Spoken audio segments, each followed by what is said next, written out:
एक जंगल में एक सियार रहता था। सियार बहुत दुबला पतला और कमजोर था और उस जंगल का राजा एक हुष्ट-पुष्ट शेर था। शेर जब भी शिकार करता था, सियार उसे देखता रहता था। यह तो शेर सच में बहुत शक्तिशाली है। अगर मैं इसके साथ रहूंगा तो मुझको खाने के लिए इधर उधर नहीं भटकना पड़ेगा। पर यह मुझको अपने साथ रखेगा या नहीं, इसके पास जाता हूं और इससे विनती करूंगा कि मुझको अपना सेवक बना ले। एक दिन सियार हिम्मत करके शेर के पास जाता है और कहता है, महाराज की जय हो महाराज, क्या आप मुझको अपना सेवक बनाना चाहोगे? नहीं टबाकी, मुझको अकेला रहना ही पसंद है। मैं तुमको भला अपना सेवक क्यों बनाऊंगा? महाराज, सोच लो, मैं आपका काम आसान कर दूंगा।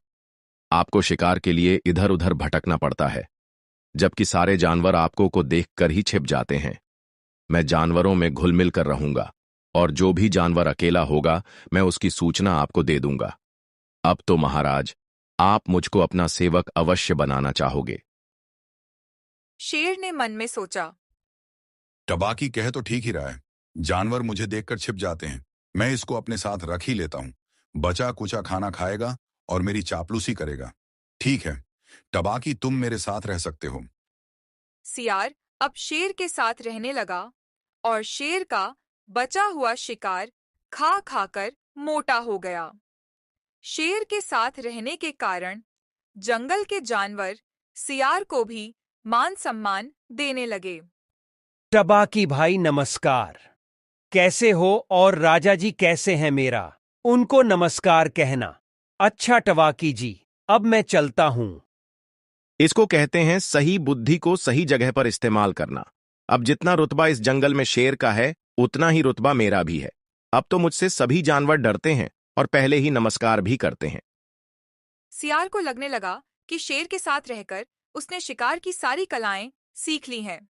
उसका शरीर भी शेर के समान बलशाली हो गया है और जंगल के सारे जानवर उससे डरने लगे हैं। सियार भी कभी-कभी छोटे जानवरों का शिकार कर लेता था। एक दिन जंगल में कहीं से एक जंगली हाथी आया। सियार को लगा कि वह भी जंगली हाथी का शिकार कर सकता है। शेर जंगली हाथी के शिकार की तैयारी कर रहा था। तभी सियार कहता है, अरे, यह इतना आसान सा शिकार हमारे जंगल में कहां से आ गया? इसका शिकार तो मुझको ही करना पड़ेगा। मैं क्या राजा जी से कम बलशाली हूं? शेर ने सियार को समझाया। अरे टब्बा की वो हाथी है, तेरे अकेले की बस की बात नहीं है। उसको काबू में करना, तू उसको शिकार बनाने जाएगा। कहीं ऐसा ना हो कि वही तुझको अपना शिकार ना बना ले। ये तेरे बस की बात नहीं है। सियार सोचने लगा कि शेर उसे जलने लगा है। महाराज, मुझको तो लग रहा है आपको शायद मुझसे जलन हो रही है। भला मैं इसका शिकार क्यों नहीं कर सकता? मुझ में भी उतनी ही हिम्मत है जितनी कि आप में है। सियार ने हाथी के शिकार का मन बना लिया और शिकार के लिए निकल गया। जैसे ही जंगली हाथी आया, सियार ने उसके ऊपर हमला कर दिया। लेकिन जंगली हाथी ने सियार पर अपने सूंड से हमला कर दिया। हमले में सियार बुरी तरह से घायल हो गया। अरे महाराज, दूर ही खड़े देखते रहोगे या फिर मेरी मदद भी करोगे? महाराज, इस हाथी को आप ही काबू में करो महाराज। इसने तो मेरी सारी हेकड़ी निकाल दी। ये बहुत ताकतवर हाथी है। क्यों सियार, पता चल गया ना हाथी की ताकत का? मैंने मना किया था फिर भी तू नहीं माना।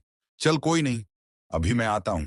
मैं देखूंगा इस हाथी को। तब शेर ने जाकर सियार की जान बचाई। अब सियार को समझ आ गया कि शेर शेर ही रहता है और शियार सियार ही रहता है। अरे टबाकी, मैंने तो तुमको पहले ही बोला था कि शिकार करो तो अपनी औकात में रहकर करना। तुम मेरे साथ 2-4 दिन क्या रहे, तुम अपने आप को शेर समझने लगे। स्विंगल, वैसे तुम्हारी सारी हेकड़ी निकल गई ना? शेर और सियार की कहानी से यह हमें शिक्षा मिलती है कि कभी भी झूठी बातों का घमंड नहीं करना चाहिए।